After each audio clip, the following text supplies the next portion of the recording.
उसके लिए अपनी कथा भेज देता है, उसके लिए अपनी कथा भेज देता है।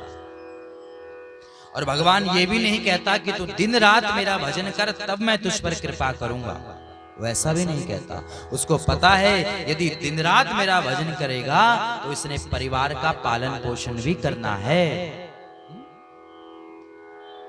इसलिए भगवान ये भी नहीं कहते कि तू दिन रात मेरा भजन कर। एक बार नारद जी महाराज बैकुंठ चले गए भगवान का दर्शन करने, और भगवान से पूछा, प्रभु आपका इस संसार में सबसे बड़ा भक्त कौन है? और नारद जी प्रश्न खुद ही पूछ रहे हैं और उत्तर भी ये चाहते हैं कि भगवान कहे कि नारद मेरा सबसे बड़ा भक्त है। क्यों? क्योंकि नारद जी को लगा मैं दिन रात भगवान का भजन करता हूँ, श्रीमन नारायण का जाप करता हूँ, तो सबसे बड़ा भक्त तो मैं ही होऊंगा। भगवान ने कहा, नारद एक काम करो, एक कलश दिया, कलश में कहा जल भरकर लाओ। नारद जी जल भरकर लाए। भगवान ने कहा, नारद पृथ्वी की परिक्रमा करके आओ इस कलश को लेकर, लेकिन ध्यान रखना इस कलश में से जल की एक बूंद भी ना गिरे, तब मैं तुम्हें बताता हूं कि मेरा सबसे बड़ा भक्त कौन है। नारद जी ने कलश को उठाया, पृथ्वी की परिक्रमा करी, भगवान के पास आए, कहा प्रभु जैसा आपने कहा था मैंने ठीक वैसे ही किया। भगवान ने कहा, नारद एक बात बताओ, जब तुमने कलश लेकर पृथ्वी की परिक्रमा करी तो क्या इतनी देर में मेरा नाम भी लिया? नारद जी ने कहा, प्रभु मेरा सारा ध्यान तो कलश में था कि जल की कोई बूंद ना गिरे।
बोले नारायण भगवान की जय।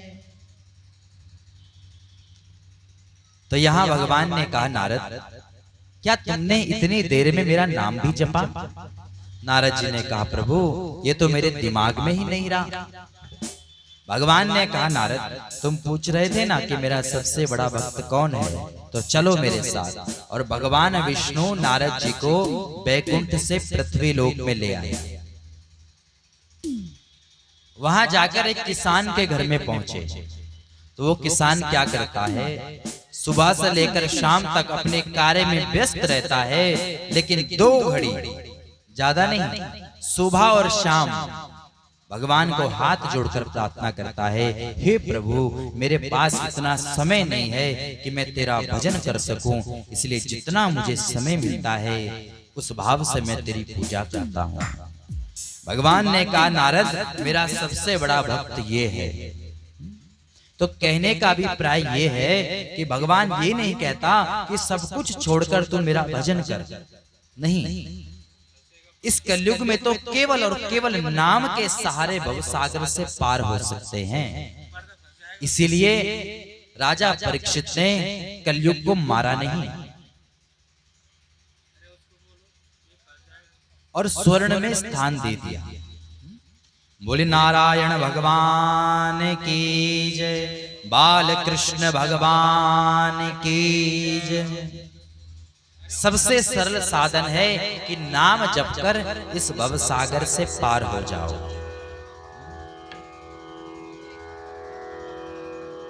एक सुकंत नाम का राजा था।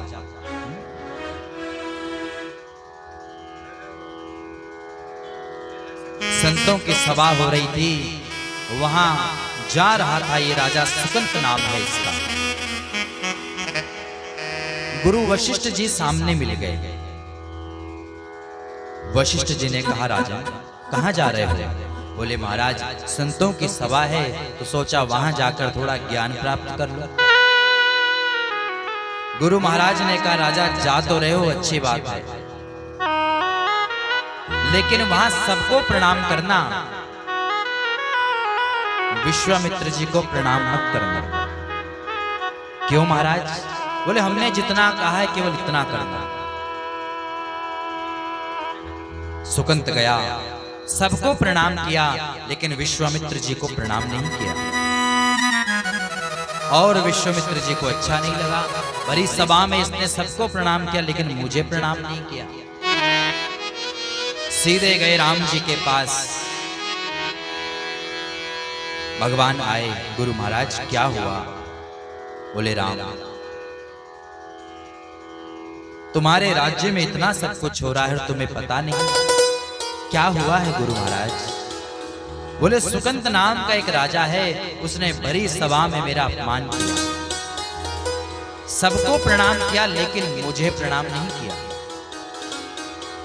राम जी ने कहा, गुरु महाराज यदि ऐसी बात है तो मैं आपके सामने प्रण करता हूं कि वो कल का सूर्योदय नहीं देख पाएगा, मैं कल ही उसे मार डालूंगा।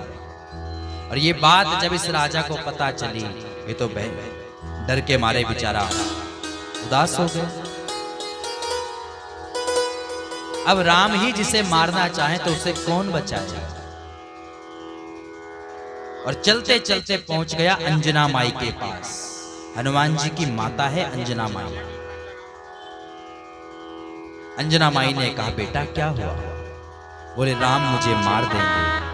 अंजना माई ने कहा कि मैं तुझे वचन देती हूं कि राम तेरा कुछ भी नहीं कर पाएगा। क्यों? क्योंकि राम का भक्त मेरा बेटा है हनुमान, इसलिए आजा तुम मेरी शरण में आजा, राम तेरा कुछ नहीं करेगा। सांझ समय हुआ, हनुमान जी महाराज आए और कहा, बेटा इस राजा में एक बहुत बड़ा संकट आ गया।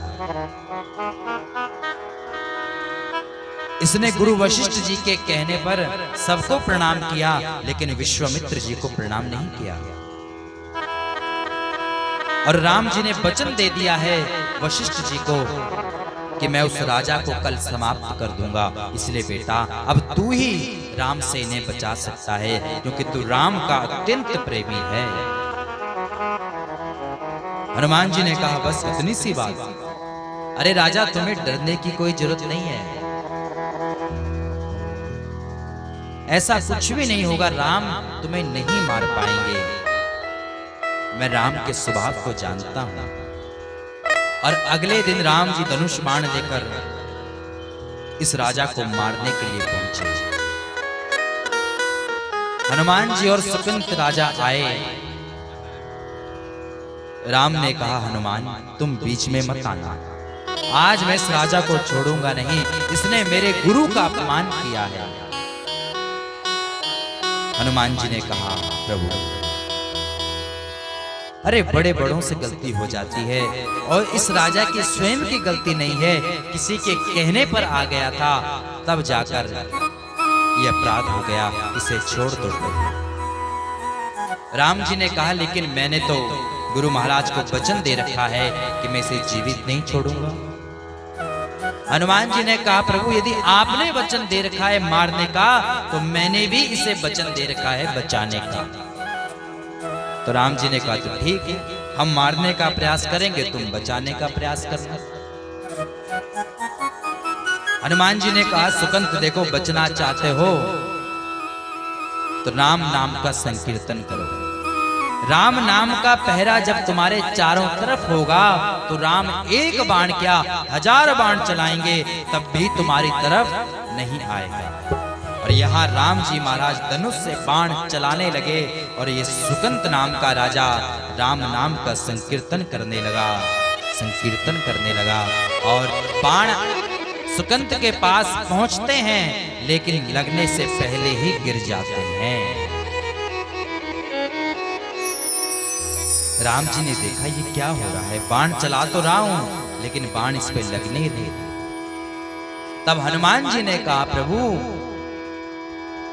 आपने तो अहिल्या को तारा, लेकिन आपके नाम ने तो बहुतों को तार दिया, इसलिए आपका नाम ही आज इसकी रक्षा कर रहा है, इसलिए राम से बड़ा राम का नाम है। ये नाम की महिमा है, राम की महिमा है।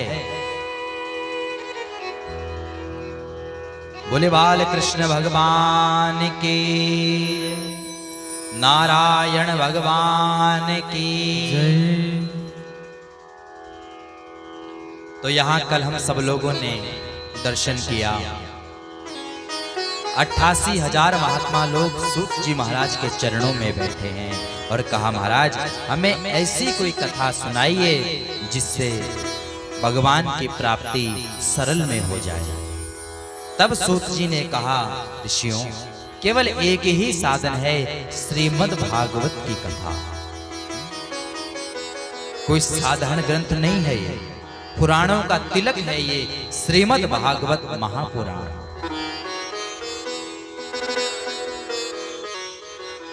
सनकाद ऋषि नारद जी से मिले और नारद जी का मुख बड़ा उदास था। पूछा, हे नारद जी तुम इतने उदास क्यों हो? नारद जी ने सारी कथा बताई। महाराज, मैं पृथ्वी पर मैंने भ्रमण किया, बड़े बड़े तीर्थों में गया, लेकिन कहीं भी मन को शांति नहीं मिली। लेकिन जैसे ही मैं श्रीधाम वृंदावन में पहुंचा, आहा, वहां तो भक्ति नृत्य कर रही है, मन गदगद हो गया। लेकिन एक आश्चर्य मैंने वहां पर देखा, एक युवती खिन्न मन से उदास होकर बैठी है और उसके सामने दो पुरुष जो वृद्ध हो गए हैं समय से पहले। अब नारद जी ने सोचा, देखो नारद जी संत है ना, तो संत हृदय नवनीत समाना। नारद जी का हृदय पिघल गया और मन में सोचा, मैं इस देवी के पास जाऊं और इसका जो भी दुख है उस दुख को दूर करूं। और नारद जी ने जैसे कदम बढ़ाया तो नारद जी उसी समय रुक गए। क्यों रुके? मन में सोचा, यहाँ सब स्त्रियों का समुदाय बैठा है, कोई पुरुष नहीं दिख रहा, और मैं अकेला पुरुष वहां जाकर क्या करूंगा? ना जाने कौन मेरे बारे में क्या क्या बोल दे। इसलिए नारद जी वहां रुक गए।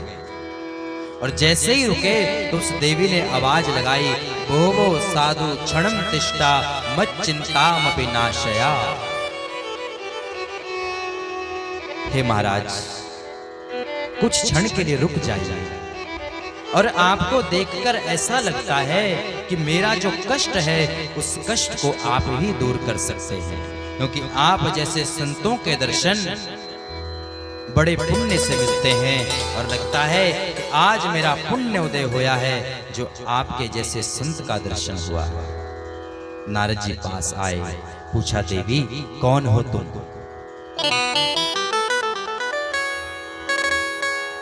उस स्त्री ने कहा, हे नारद जी, अहम भक्ति रीति ख्याता इमो में तनियो मतो। मेरा नाम भक्ति है। द्रविड़ देश में पैदा हुई, कर्नाटक में मैं बड़ी हुई। कहीं कहीं देशों में मेरा सम्मान हुआ, लेकिन गुजरात आदि देशों में पाखंड ने मुझे घेर लिया और मैं वहां से चलकर श्रीधाम वृंदावन में आई। और जैसे ही वृंदावन में आई तो मैं तो रूपवती हो गई, सुंदरी हो गई, लेकिन जो ये दो पुरुष हैं, मेरे बेटे हैं मेरे, ये वृद्ध हो गए।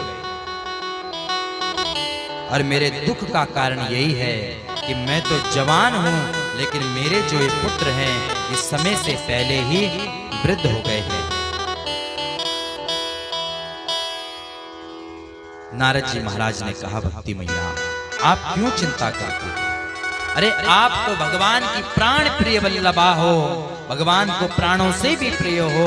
आप केवल और केवल भगवान के चरण कमलों का ध्यान करो, दुख अपने आप दूर हो जाएगा। आहा, जब नारद जी ने ऐसे ऐसे सुंदर वचन बोले तो ये भक्ति मैया प्रसन्न हो गई और कहने लगी, हे नारद जी महाराज, आपके वचनों पर निष्ठा दिखाई कयादु नंदन प्रहलाद ने, और वो भक्ति के परम आचार्य बन गए। ध्रुव जी महाराज को आपने छोटी सी उम्र में दीक्षा दी और आज ध्रुव लोक में तारे के रूप में चमक रहे हैं। जिस जिस पर आपने कृपा करी उसका भाग्योदय होया है, और लगता है आज आपसे मिलकर मेरा भी भाग्योदय होने वाला है। नारद जी महाराज ने कहा, देवी तुम चिंता मत करो, मैं अभी तुम्हारे बच्चों को जवान कर देता हूं, और यदि मैंने ऐसा नहीं किया तो आज से भगवान का नाम जपना ही छोड़ दूंगा। अब नारद जी महाराज ने वेद पाठ पढ़ना आरंभ किया, उपनिषद सुनाए, शास्त्र सुना दिए, गीता का पाठ एक बार नहीं कई बार सुना दिया। लेकिन ये ज्ञान और वैराग्य जमाई लेकर उठते हैं फिर सो जाते हैं। वेद के मंत्र कानों पर जैसे पढ़ते हैं तो थोड़ा उठते हैं और फिर सो जाते हैं। अब नारद जी तो परेशान हो गए कि मेरे पास जो जितना ज्ञान था वो तो मैंने सुना दिया, उसके बाद भी ये ज्ञान वैराग्य नहीं जाग रहे, अब ऐसा मैं क्या करूं? इतने में आकाशवाणी हुई, हे नारद जी महाराज, ये ऐसे नहीं उठेंगे, इनको उठाने के लिए आपको सत्कर्म करना पड़ेगा, और वो सत्कर्म तुम्हें कोई संत शिरोमणि बताएंगे। अब नारद जी ने सोचा, वो संत मुझे कहां मिलेंगे, और वो सत्कर्म कौन सा होगा जिनसे ज्ञान वैराग्य जागेंगे। अब नारद जी महाराज चले साधु संत महात्माओं के पास, पूछते, महाराज जो आकाशवाणी ने मुझे सत्कर्म बताया है क्या आप जानते हैं? अब ये ऋषि मुनि महात्मा तो परेशान हो गए। नारद जैसा ज्ञानी कोई प्रश्न पूछे तो कौन उत्तर दे? अब कोई अनुभवी डॉक्टर जिसने पीएचडी डिग्री कर रखी है, वो यदि कोई प्रश्न पूछे तो छोटे मोटे डॉक्टर जवाब देने में असमर्थ हो जाएंगे, जवाब नहीं दे पाएंगे। उसी प्रकार इन साधु संतों ने सोचा कि नारद जी महाराज त्रिलोकी में भ्रमण करते हैं, जब नारद को ही प्रश्न का उत्तर नहीं पता तो हमें उत्तर कैसे पता होगा। और कुछ महात्माओं ने तो अपनी लाज बचाने के लिए मौन व्रत धारण कर लिया। बोले महाराज आजकल तो हमारा मौन व्रत चल रहा है। नारद जी महाराज परेशान हो गए, किसी को उत्तर नहीं पता। अब सोचा सीधे बद्रीनाथ की ओर चलता हूं, जहां भगवान नर और नारायण का नित्य निवास है, शायद वहां जाकर कुछ हल मिले।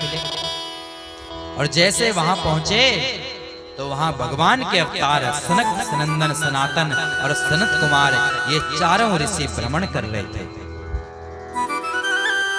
और कहा, हे महाराज आपके चरणों में मेरा वंदन करो। मैं जानता हूं कि आपके ऊपर भगवान की बहुत बड़ी कृपा है। एक बार भगवान विष्णु के द्वार में सनकादि ऋषि भगवान का दर्शन करने गए, तो भगवान के द्वारपालों ने रोक दिया कि पहले हमसे आज्ञा लो, उसके बाद तुम्हें अंदर जाने को हम आज्ञा देंगे। लेकिन ऋषियों ने सोचा कि हम तो भगवान के भक्त हैं, हमें आज्ञा लेने की क्या आवश्यकता, और मात्र भ्रुकुटी टेढ़ी करने मात्र से इन द्वारपालों को श्राप दे दिया और धरती पर गिरा दिया। हे महाराज मैं आपकी महिमा को जानता हूं, आपके मुख में हर समय हर क्षण भगवान के नाम का संकीर्तन चलता रहता है, ये सबसे बड़ी कृपा आपके ऊपर है। जब से पैदा हुए तब से 5 वर्ष के हैं, ना 5 वर्ष से 6 वर्ष के होते हैं, ना 5 वर्ष से 4 वर्ष के होते हैं। जब से पैदा हुए तब से 5 वर्ष के ही हो। इसलिए महाराज आप ही मुझे बताइए कि वो सत्कर्म कौन सा है। सनकादि ऋषियों ने कहा, नारद जी वो सत्कर्म और कोई नहीं, श्रीमद् भागवत रूपी पावन कथा है। इस कथा का आयोजन करो, और जैसे ही भक्ति मैया इस कथा को सुनेगी, ज्ञान वैराग्य सुनेंगे, तो उनका कष्ट दूर हो जाएगा। नारद जी महाराज ने कहा, प्रभु फिर तो मैं आपके ही श्रीमुख से इस कथा को सुनना चाहूंगा, लेकिन कथा का आयोजन कहां करें।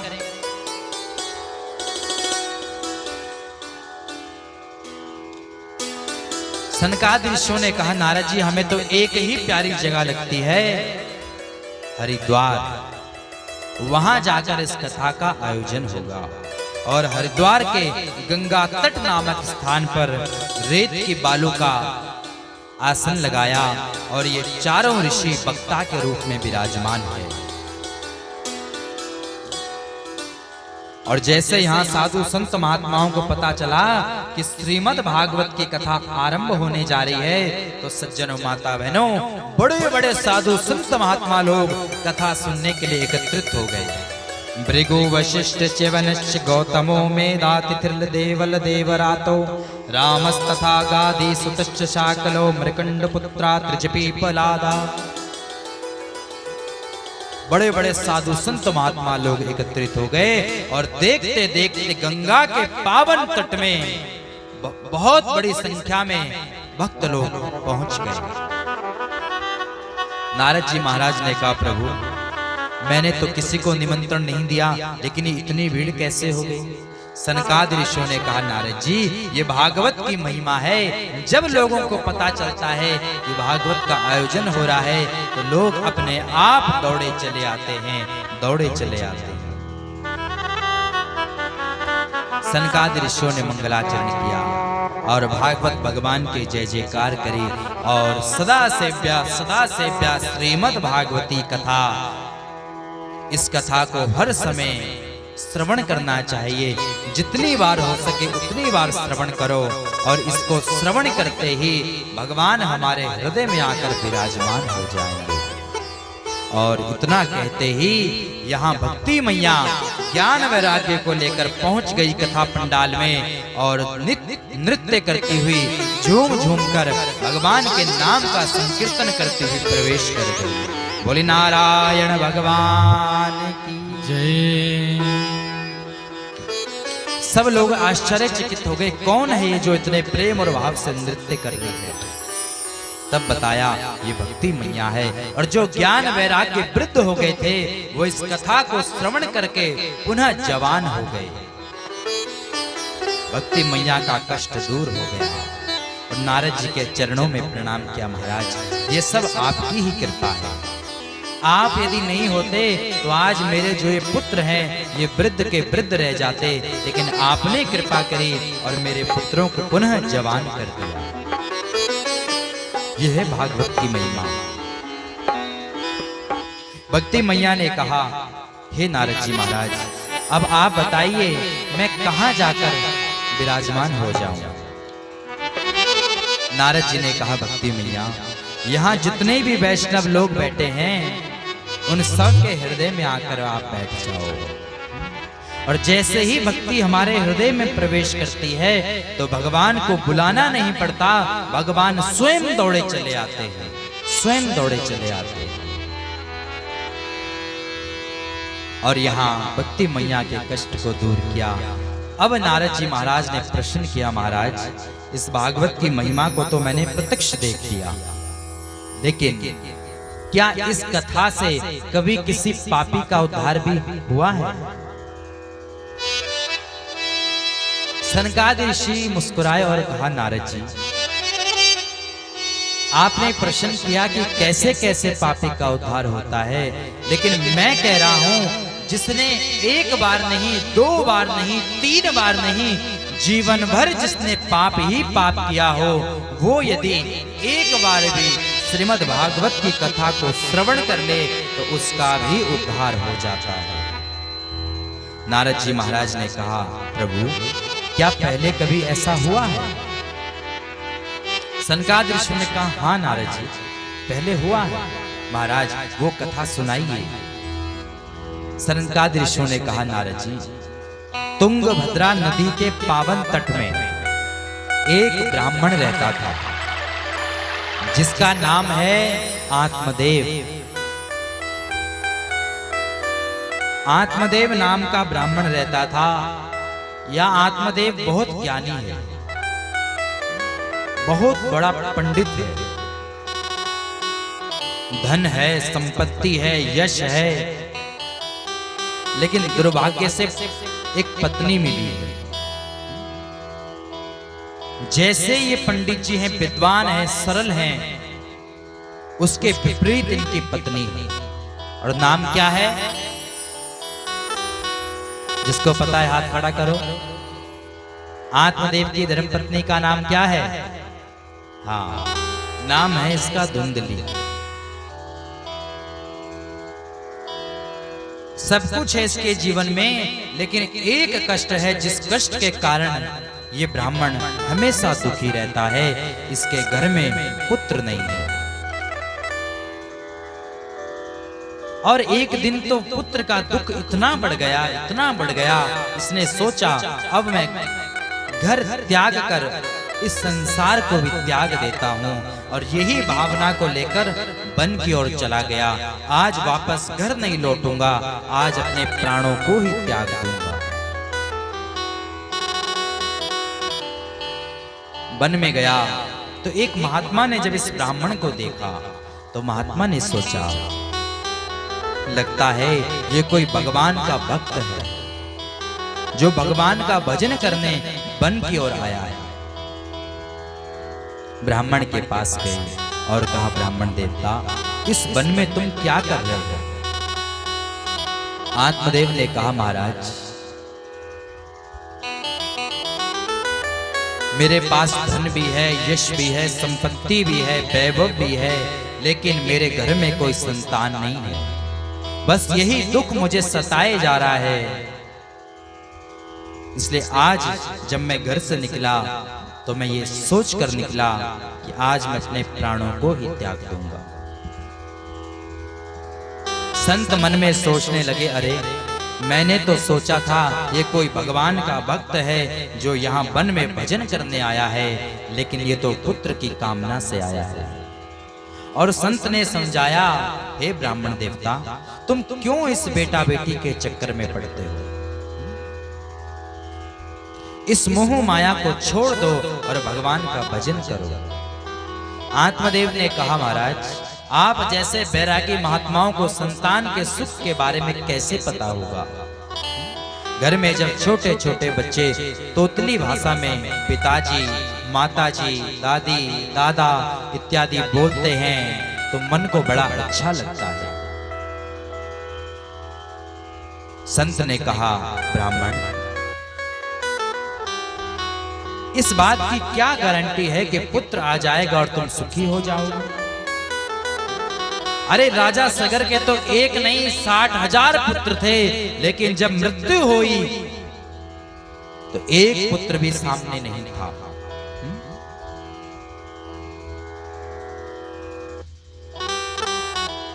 इसलिए क्यों इस बेटा बेटी के चक्कर में पड़ते हो? छोड़ दो इस मोह माया को, केवल भगवान का भजन करो। और मैं तुम्हारे मस्तक की रेखा को देख रहा हूं। तुम्हारे भाग्य में इस जन्म तो क्या, अगले 7 जन्म तक कोई भी पुत्र नहीं है। अब तो ये ब्राह्मण रोने लगा जोर जोर से, महाराज ऐसा मत बोलो। अरे मैं तो एक ही जन्म से परेशान था कि इस जन्म में भगवान ने पुत्र नहीं दिया, तो इस जन्म को त्याग कर अगले जन्म में भगवान पुत्र दे देंगे। लेकिन आपने तो मेरे दुख को 7 गुना और बढ़ा दिया। हे महाराज ऐसा मत बोलो। मेरा जो भाग्य है वो बड़ा दुर्भाग्य है। क्यों? क्योंकि मैं जिस वृक्ष को जल देता हूं उस वृक्ष में फल पैदा नहीं होता। आकाश में बैठे बैठे हमारे पितृ देवता रोते हैं कि इसके बाद हमें कोई जल देने वाला नहीं होगा, कोई भोजन देने वाला नहीं होगा। घर में एक गाय है, उसके भी कोई बछड़ा नहीं है। इसलिए महाराज आप कृपा करो और ऐसी कृपा करो, ऐसा आशीर्वाद दो कि मेरे घर में पुत्र आ जाए।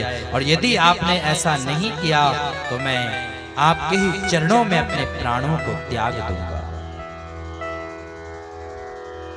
अब संत महात्मा सोचने लगे, यदि इसने ऐसा किया तो दुनिया वाले लोग कहेंगे, अरे ये ब्राह्मण संतों के पास गया और संत ने इसकी समस्या का समाधान नहीं किया और इसने संत के चरणों के आगे अपने प्राणों को त्याग दिया। ऐसे संतों की बदनामी होगी। उसी समय महात्मा ने जल अभिमंत्रित किया, मंत्रोच्चारण किया और मंत्रोच्चारण करते ही भगवान की कृपा से फल को प्रकट किया और कहा, ब्राह्मण ये फल मैं तुम्हें दे रहा हूं। तुम्हारे भाग्य में कोई संतान नहीं थी, लेकिन मैंने अपने तपोबल से ये फल को प्रकट किया है और इस फल को ले जाकर अपनी पत्नी को खिला देना, तुम्हारे घर में संतान अवश्य होगी।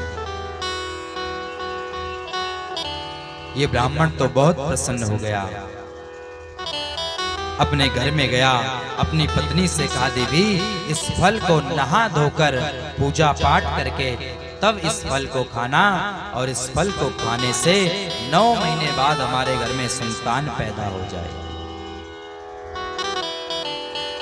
अब इसका नाम तो है धुंधली। सीधा तो सोचती नहीं, उल्टा ही सोचती। परेशान हो गई कि ना जाने मेरा पति किस महात्मा से कौन सा जादू टोना करके ले आया, और ये फल मैंने अगर खा लिया तो मुझे पता नहीं क्या हो जाएगा। तब तक इसकी पड़ोस की सहेली आ गई और कहा, बहन आज मेरे पतिदेव एक संत के यहाँ से प्रसाद लाए हैं और कह रहे हैं कि ये फल को खा ले, हमारे घर में संतान होगी। तो तू बता कि कभी कोई फल खाने से संतान होती है?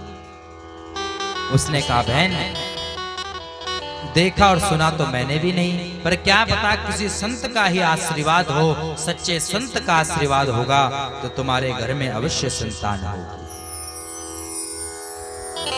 इसने कहा, यदि मैंने फल को खा लिया तो मैं गर्भवती हो जाऊंगी, और यदि कल के दिन मुझे दौड़ना पड़े तो मैं दौड़ नहीं पाऊंगी। इसने कहा, तुझे कौन सी बड़ी रेस में हिस्सा लेना है?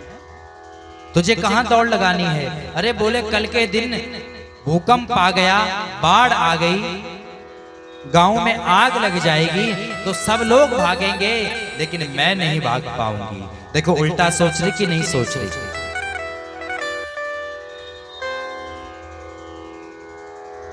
इसने कहा बहन ऐसा कुछ भी नहीं होता, इस फल को खा ले और देख, यदि सचमुच में यहाँ आशीर्वाद होगा तो तेरे घर में जरूर संतान आएगी।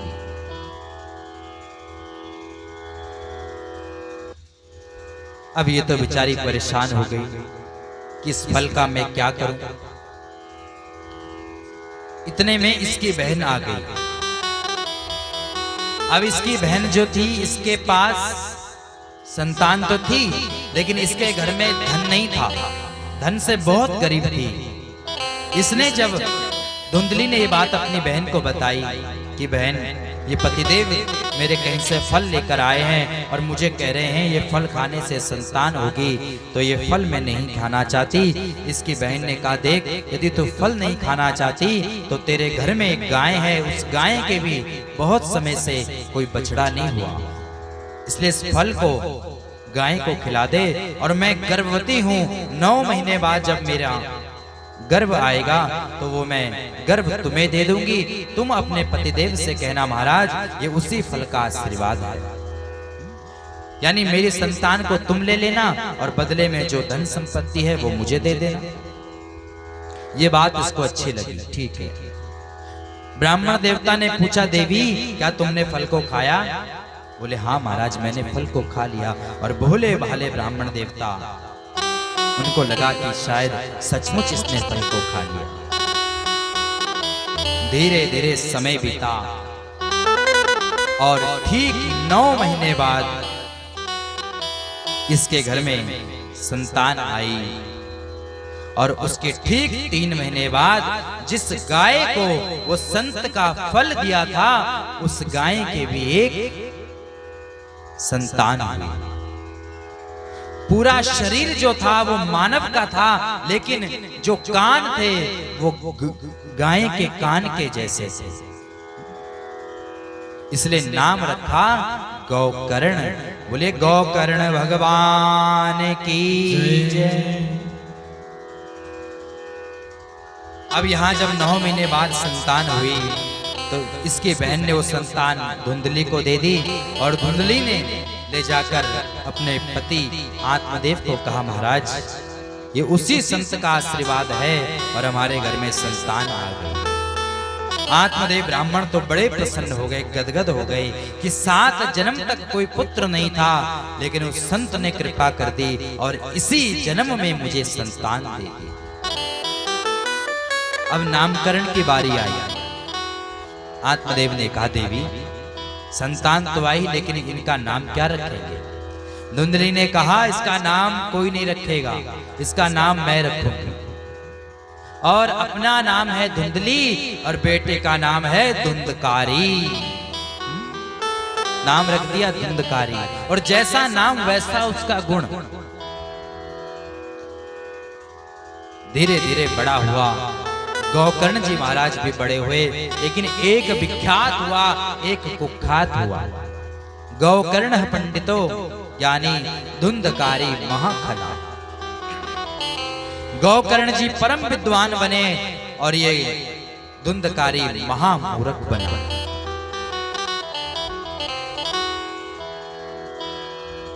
रोज कोई ना कोई उपद्रव कर देता है, कभी बच्चों का सर फोड़ देता है, कभी चोरी कर देता है, कभी किसी को गाली देता है, कभी किसी को मारकर आता है।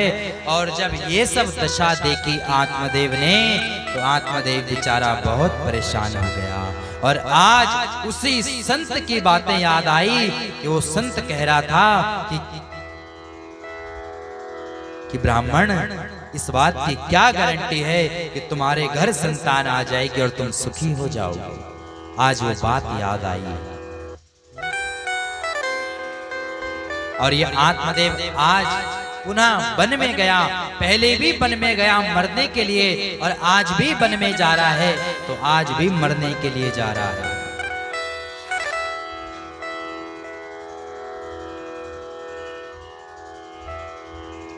यहाँ पिताजी तो वन में गए और यहाँ वन में जब गए तो गौकर्ण जी महाराज मिले। गौकर्ण जी महाराज ने कहा, पिताजी आप इस वन में क्या कर रहे हैं? आत्मदेव ने कहा, बेटा मैं संसार की मोह माया को त्याग कर इस शरीर को ही मिटाना चाहता हूं। गौकर्ण जी महाराज ने कहा, पिताजी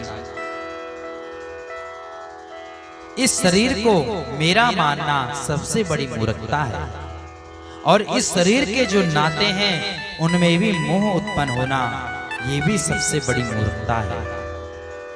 इसलिए पिताजी, देहे स्थिमान श्रुतिरे विमतिम त्यजत्वम जाया सुतादिषु सदा ममताम विमुंच पश्या निशम जगदिदम क्षणभंग निष्ठम वैराग्य राग रसिको भवभक्ति निष्ठः धर्मम भजस्व सततम त्यजलोक धर्मान सेवस्व साधु पुरुषान जहि काम तृष्णाम।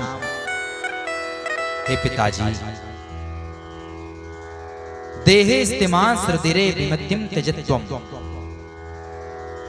इस शरीर को मेरा मानना सबसे बड़ी मूर्खता है। ये शरीर हमारा नहीं है। क्षितिजल पावक गगन शरीरा पंच रचित यह अदम शरीरा। अगर ये शरीर हमारा होता तो हम जब इस संसार से अपने प्राणों को त्यागते हैं तो ये त्यागते ही हमारे साथ चले जाता। अगर हमारा होता तो हमारे साथ चले जाता, लेकिन हमारा नहीं है, इसलिए शरीर यहीं रहता है और हमारे प्राण चले जाते हैं। हे पिताजी, संसार की वासनाओं से हृदय को हटा लो और इस हृदय को भगवान के चरणों में लगा लो। धर्मम भजस्व सततम त्यजलोक धर्मान। हे पिताजी, केवल धर्म को भजो, बाकी सब चीज का त्याग कर दो। यदि परम धर्म को पाने के लिए लोक धर्म को भी त्यागना पड़े तो उसको भी त्याग दो। ये लोक धर्म क्या है? हम अपने माता पिता की सेवा कर रहे हैं तो ये लोक धर्म है। दूसरी ओर यदि लोक धर्म को त्याग कर भगवान की शरण में चले जाते हैं तो ये परम धर्म हो जाता है। मानस का एक बहुत सुंदर प्रसंग है। जब राम जी महाराज पता लगा है कि मां ने मुझे वनवास दिया है, तो राम और सीता जी वन जाने की तैयारी कर रहे हैं। लक्ष्मण जी को जब पता लगा तो लक्ष्मण जी राम जी के चरणों में गिर गए। हे प्रभु, मुझे भी अपने साथ ले जाइए। आपके बिना अकेला मैं इस अयोध्या में क्या करूंगा, इसलिए आप मुझे अपने साथ ले जाइए। राम ने कहा, लक्ष्मण, यदि तुझे आज्ञा लेनी है तो पहले अपने माता पिता से आज्ञा ले। यदि वो तुझे जाने की आज्ञा दें तब मैं तुम्हें अपने साथ ले जाऊंगा। लेकिन लक्ष्मण जी ने कहा, राम, मैं ना माँ को जानता हूँ ना पिता को जानता हूँ, मैं तो केवल आपको ही सब कुछ मानता हूँ, आपको ही सब कुछ मानता हूँ। तो लक्ष्मण जी महाराज ने लोक धर्म का त्याग करके परम धर्म को अपनाया। और यही बात भगवान श्री कृष्ण ने गीता में अर्जुन को कही। हे अर्जुन, सर्वधर्मान परित्यज्य मामेकम शरणम व्रजा। सारे धर्मों को त्याग कर तू मेरी शरण में आ जा। सब धर्म को छोड़ दे और तू मेरी शरण में आ जा। इसलिए हे पिताजी, इस संसार से आसक्ति को छोड़ दो। आसक्ति यदि करनी है तो भगवान के चरणों से करो, जिस आसक्ति करने से हमारा उद्धार हो जाएगा। ये शरीर तो एक धर्मशाला है। जैसे आप लोग होटल में जाते हैं, होटल आपने बुक किया, जब तक आपने होटल को बुक किया है तब तक ही वो होटल आपका है। और जैसे ही वो होटल का किराया समाप्त हुआ तो इतने में होटल का मालिक आ जाएगा कि भैया, आपका जितने दिन का यहाँ किराया दिया था वो समाप्त हुआ, अब यहाँ से चले जाइए। अब आप सोचो कि हम वहीं बैठे रहे तो ऐसा हो सकता है? नहीं होगा। एक न एक दिन आपको वो होटल को छोड़कर जाना पड़ेगा। उसी प्रकार ये संसार है, इस संसार में इस शरीर को अपना मानना सबसे बड़ी मूर्खता है। एक दिन हमने इस शरीर को त्याग कर चले जाना है।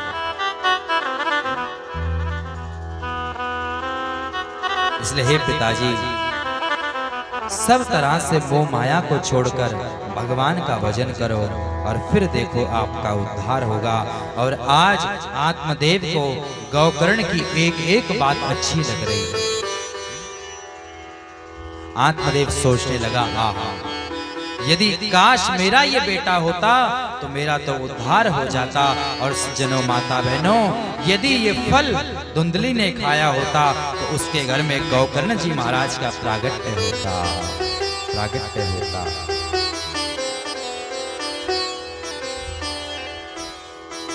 और यहाँ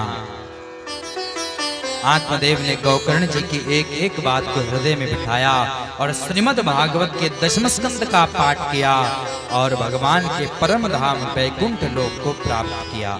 बोले नारायण भगवान की, श्याम सुंदर भगवान की जय हो। भगवान कहते हैं, तू मेरी ओर चलकर तो देख, एक कदम तो बढ़ा, मैं 10 कदम से तेरे पास आऊंगा, 10 कदम से तेरे पास आऊंगा।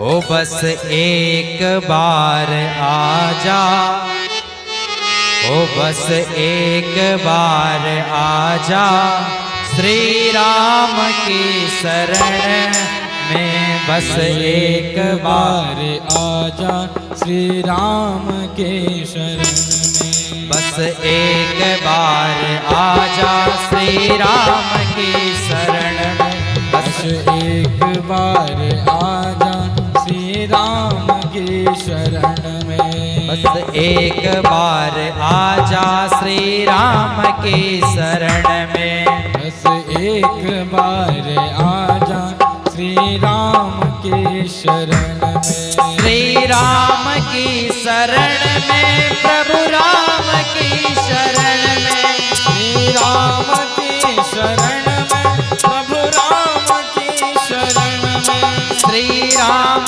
की शरण में, प्रभु राम की शरण में, श्री राम की शरण में, प्रभु राम की शरण में बस एक बार आजा, श्री राम की शरण में प्रभु एक बार आजा, श्री राम की शरण में जय हो।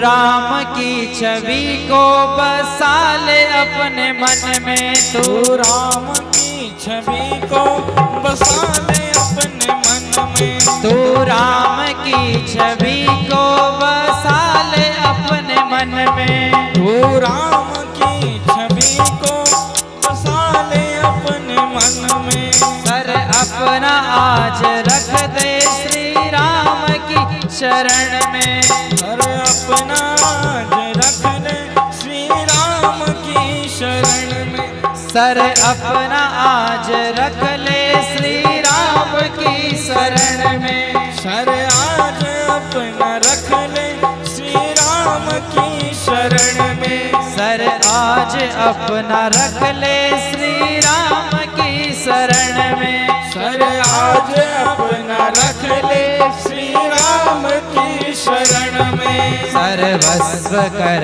ले अर्पण श्री राम की शरण में। सर्वस्व कर दे अर्पण श्री राम की शरण में। सर्वस्व कर ले अर्पण श्री राम की शरण में। सर्वस्व कर दे अर्पण श्री राम की शरण में। बस एक बार आजा श्री राम की शरण में। बस एक बार आजा श्री राम की शरण में। बोले राजा रामचंद्र जी महाराज की जय। बाल कृष्ण भगवान की जय। और यहाँ आत्मदेव जी ने अपने प्राणों को त्यागा और भगवान के परम धाम बैकुंठ को प्राप्त कर लिया। यहाँ जब गौकर्ण जी को पता लगा कि पिताजी ने अपने शरीर को त्याग दिया तो गया जी में चले गए श्राद्ध करने।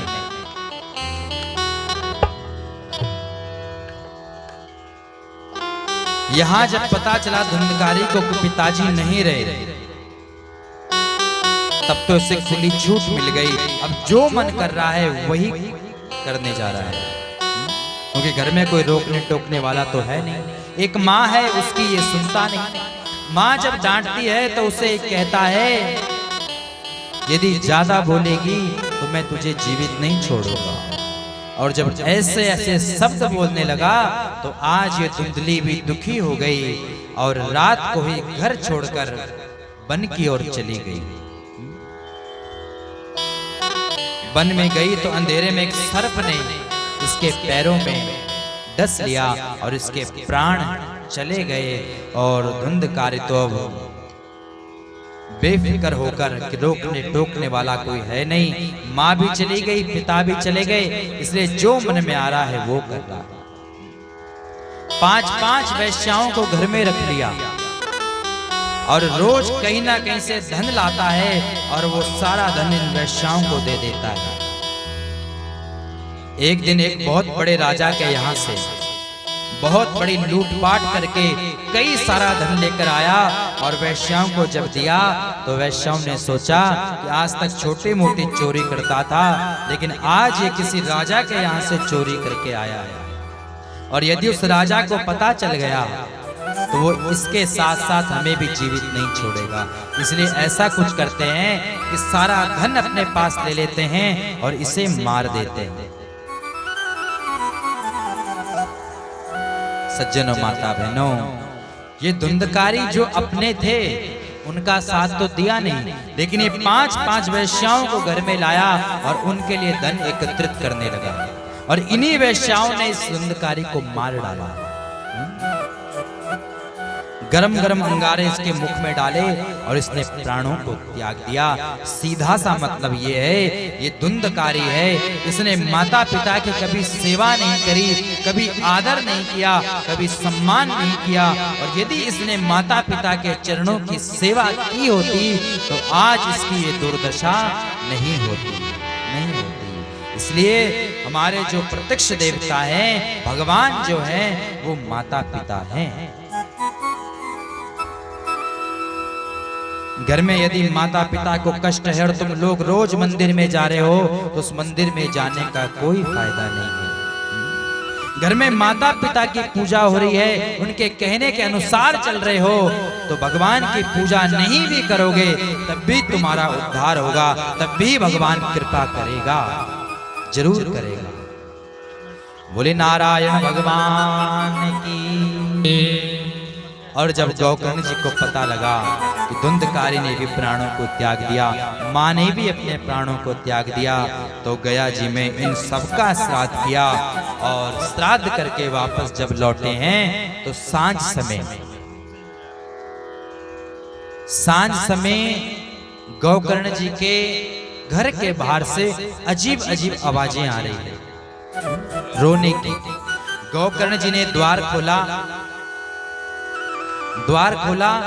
तो शरीर नहीं दिख रहा, आवाजें आ रही है, शरीर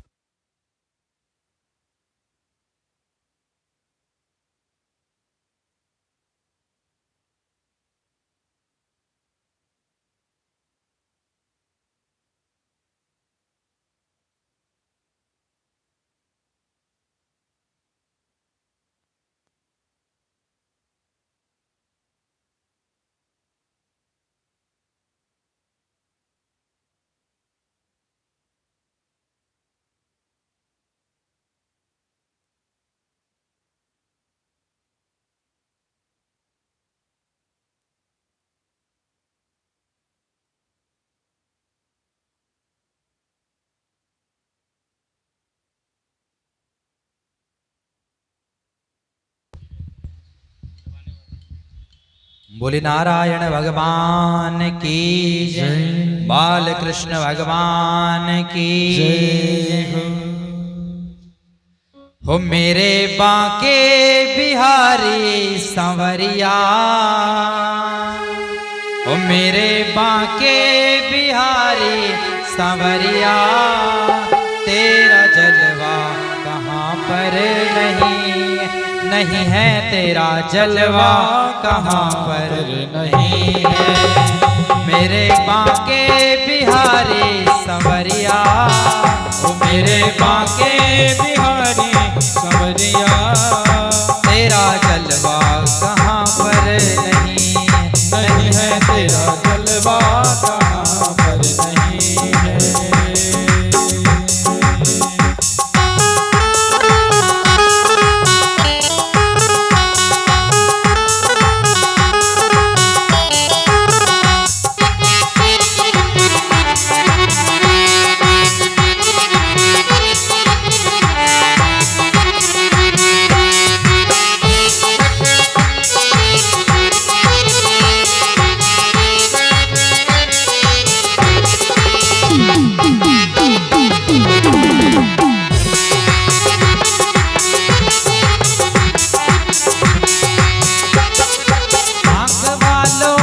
तुमको है देखा, आँख वालों ने तुमको है देखा, आँख वालों ने तुमको है देखा, वो आँख वालों ने तुमको है देखा, कान वालों ने तुमको सुना है, वो कान वालों ने तुमको सुना है।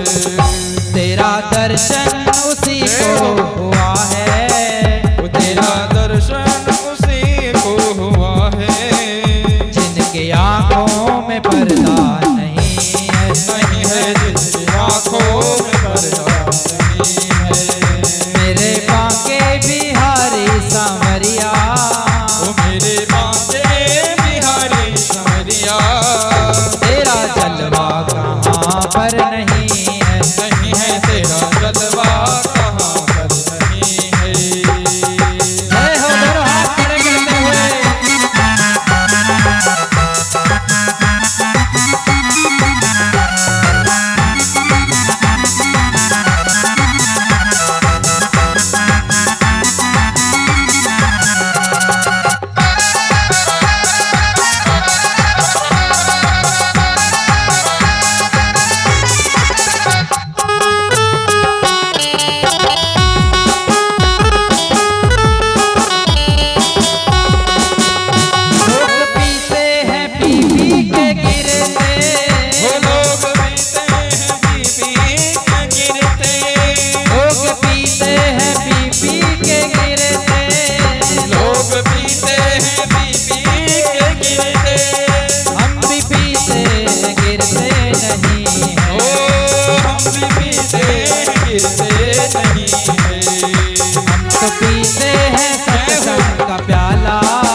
एक भक्त कहता है, ये जो भगवान के नाम का नशा है ये जल्दी चढ़ता नहीं है, और जब चढ़ जाता है तो उतरता नहीं है। ये नशा जल्दी चढ़ता नहीं है, ये नशा जल्दी चढ़ता नहीं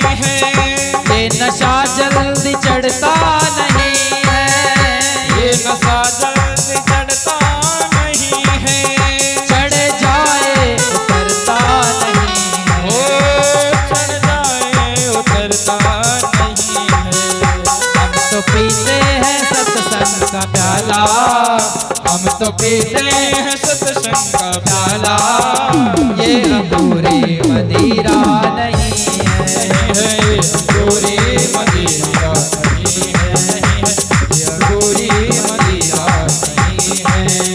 मेरे बांके बिहारी सांवरिया, ओ मेरे बांके बिहारी सांवरिया, तेरा जलवा कहाँ पर नहीं है, तेरा जलवा कहाँ पर नहीं है।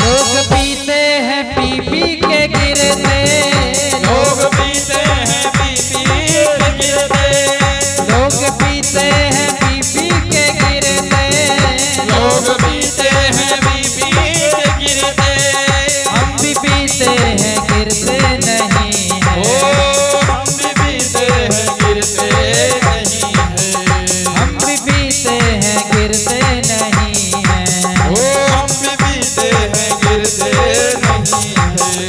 हम तो पीते हैं सत्संग का प्याला, हम तो पीते हैं सत्संग का प्याला, हम तो पीते हैं सत्संग का प्याला, हम तो पीते हैं सत्संग का प्याला, ये अंगूरी मदिरा नहीं है, अंगूरी मदिरा नहीं है, अंगूरी मदिरा नहीं है, अंगूरी मदिरा नहीं है।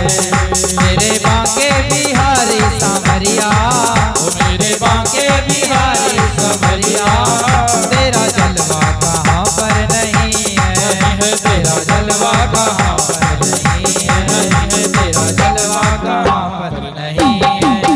ओ मेरे बांके बिहारी सांवरिया, मेरे बांके बिहारी सांवरिया, तेरा जलवा कहाँ पर नहीं है, तेरा जलवा कहाँ पर नहीं है, तेरा जलवा कहाँ पर नहीं है, तेरा जलवा कहाँ पर नहीं है।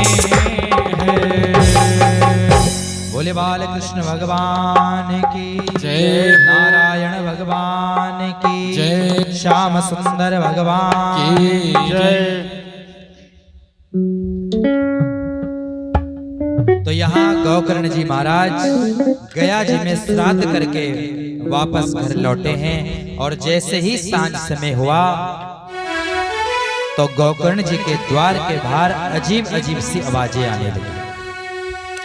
द्वार खोला तो आवाजें तो आ रही है, लेकिन शरीर दिखाई नहीं दे रहा, और ये और कोई नहीं, ये धुंधकारी है जो बहुत बड़ा प्रेत बन गया है, क्योंकि जीवन भर इसने पाप किया है, कभी कोई अच्छा काम किया ही नहीं, इसलिए मरने के बाद एक बहुत बड़ा प्रेत बन गया।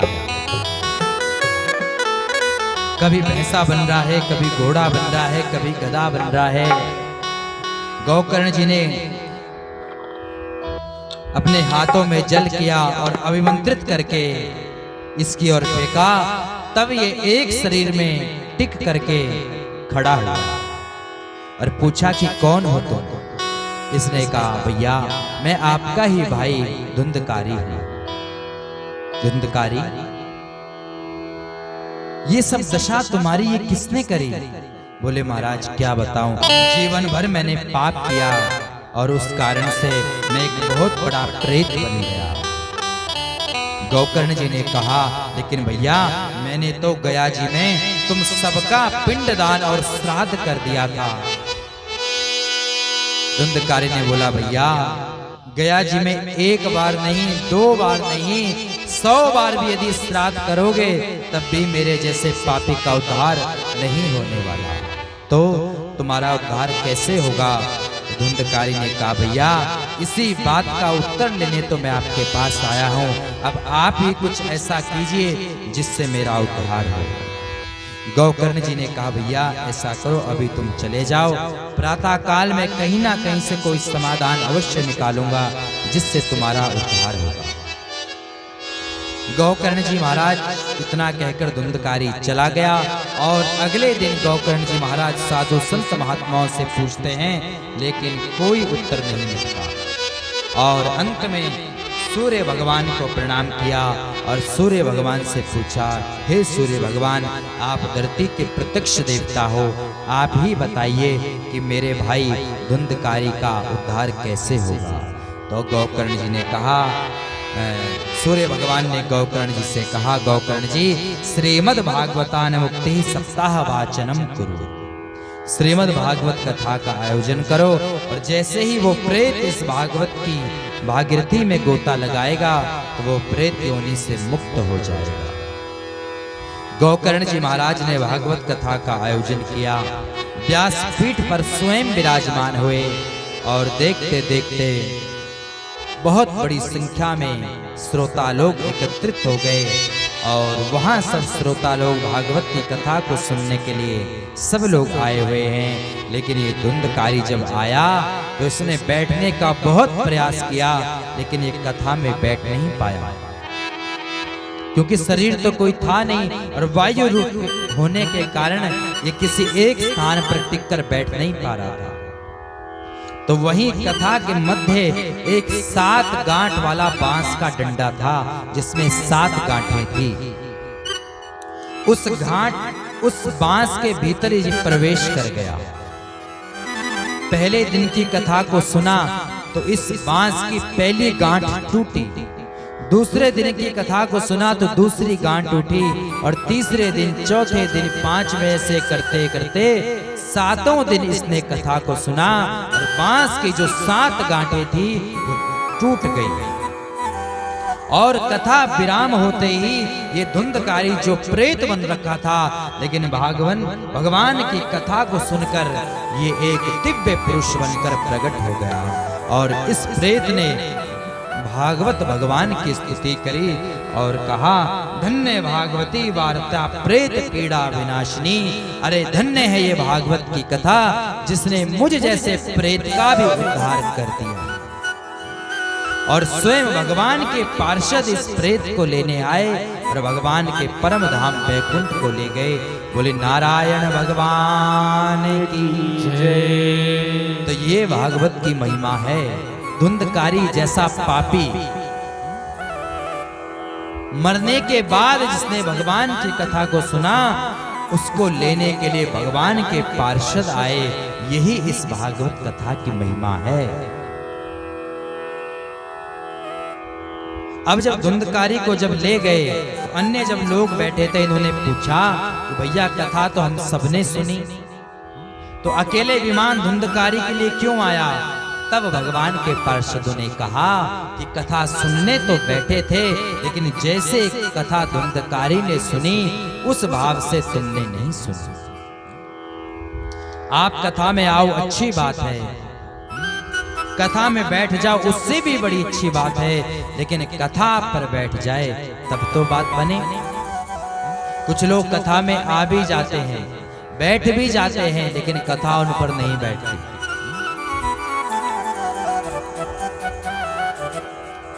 कथा बुद्धि में बिठाना ये भी परमात्मा की ही कृपा से होता।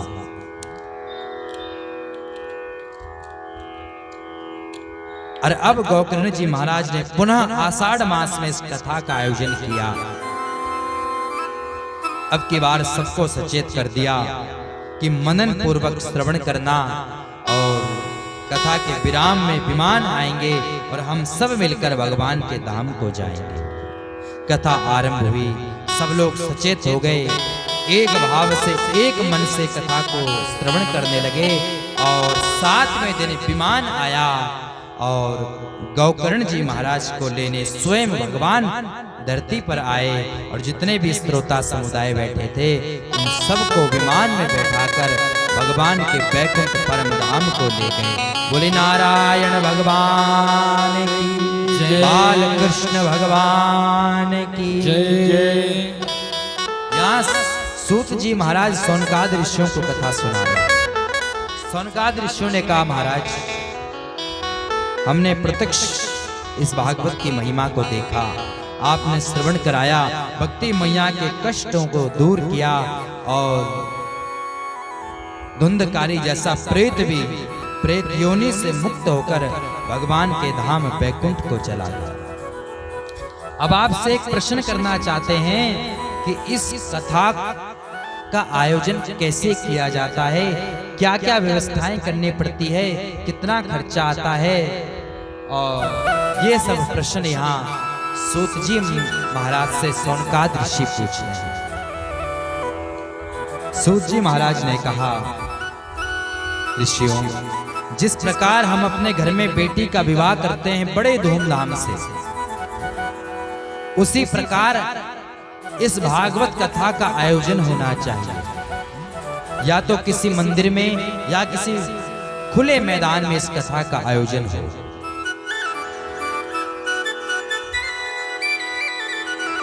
और व्यासपीठ पर जिस वक्ता को बैठाएं वो विरक्त हो और वैष्णव हो, जो दृष्टांत देने में कुशल हो, ऐसे वक्ता को व्यासपीठ पर बिठाया जाए और सुखदेव समझकर उस व्यास का पूजन करें। कम से कम 5 ब्राह्मणों को भागवत में बिठाएं, जो भगवान के 12 अक्षर मंत्र का जाप करे, ओम नमो भगवते वासुदेवाय।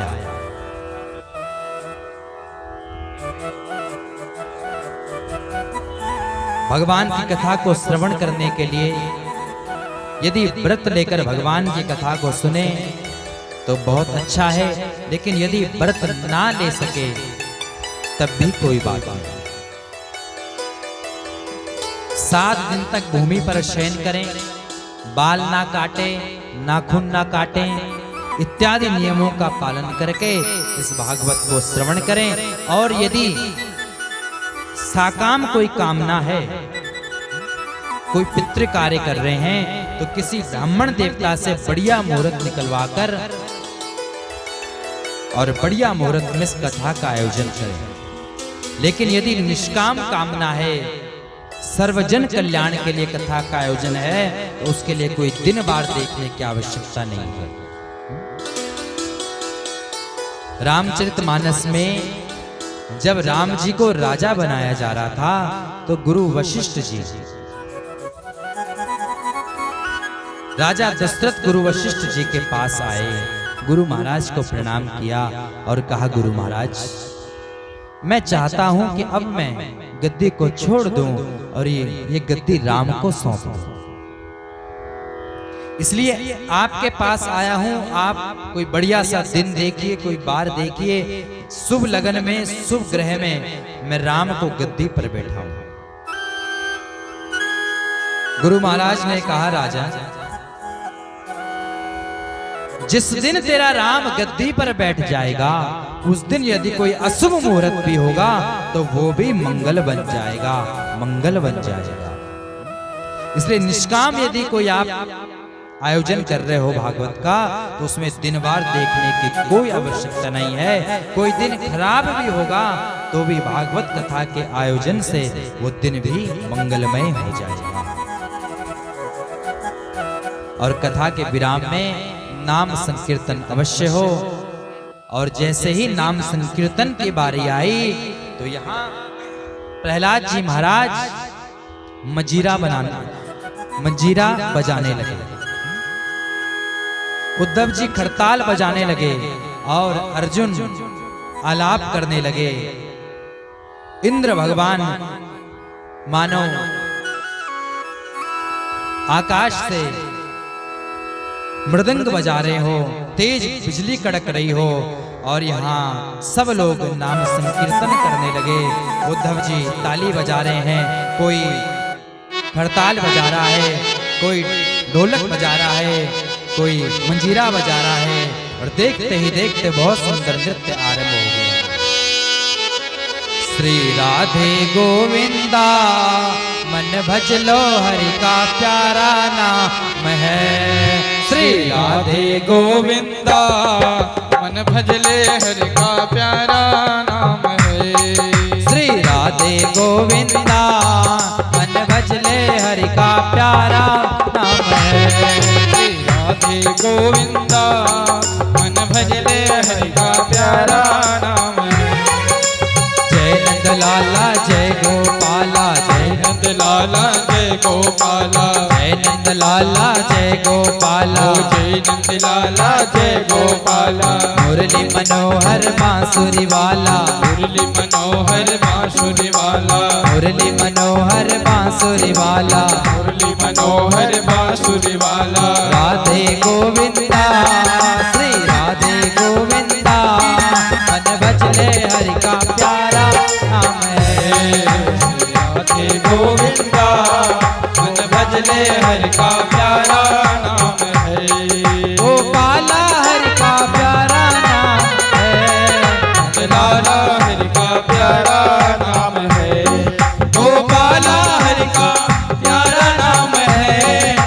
लाला हरि का प्यारा श्री राधे गोविंदा मन भजले हरि का प्यारा नाम है। श्री राधे गोविंदा मन भजले हरि का प्यारा नाम है। जय हो, दोनों हाथ खड़े करते हुए।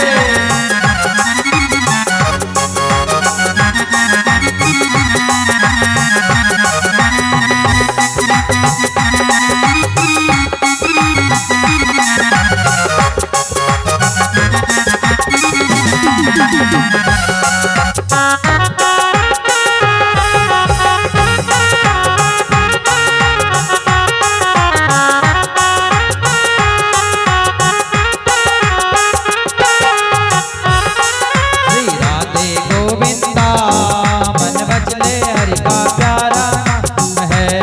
श्री राधे गोविंदा मन भजले हरि का प्यारा नाम है। श्री राधे गोविंदा मन भजले हरि का प्यारा नाम है। श्री राधे गोविंदा मन भजले हरि का प्यारा नाम है। गोपाला हरि का प्यारा नाम है। लाला हरि का प्यारा नाम है। गोपाला हरि का प्यारा नाम है। लाला हरि का प्यारा नाम है। श्री राधे गोविंदा मन भजले हरि का प्यारा नाम है। राधे गोविंदा मन भजले हरि का प्यारा नाम है।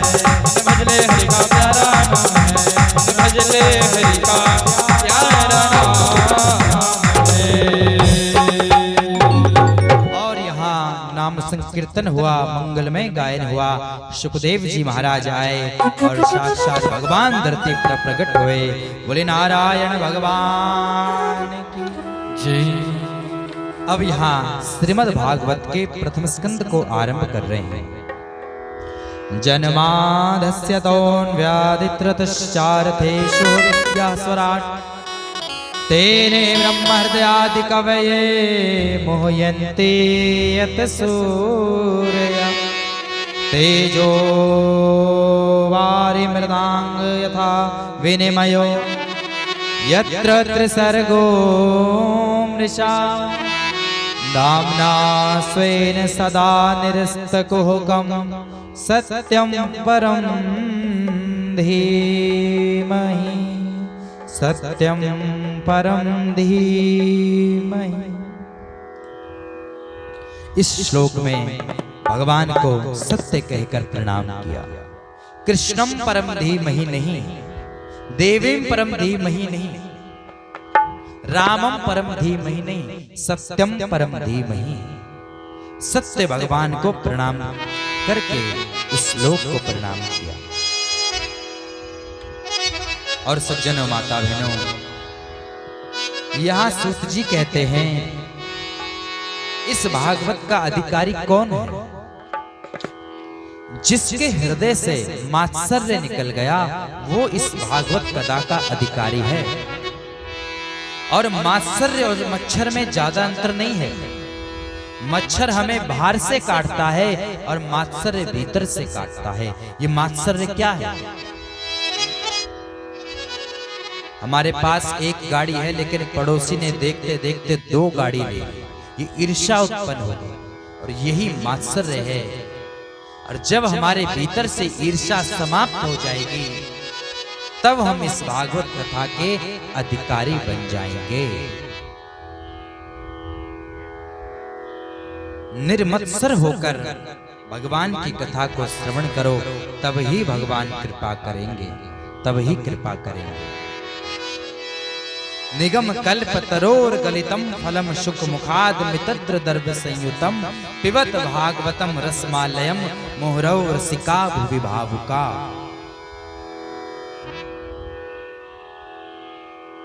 सूत जी महाराज कहते हैं, ऋषियों, निगम कल्प तरोर गलितम फलम, वेद रूपी विशाल वृक्ष का कल्पतरु फल है ये श्रीमद् भागवत कथा।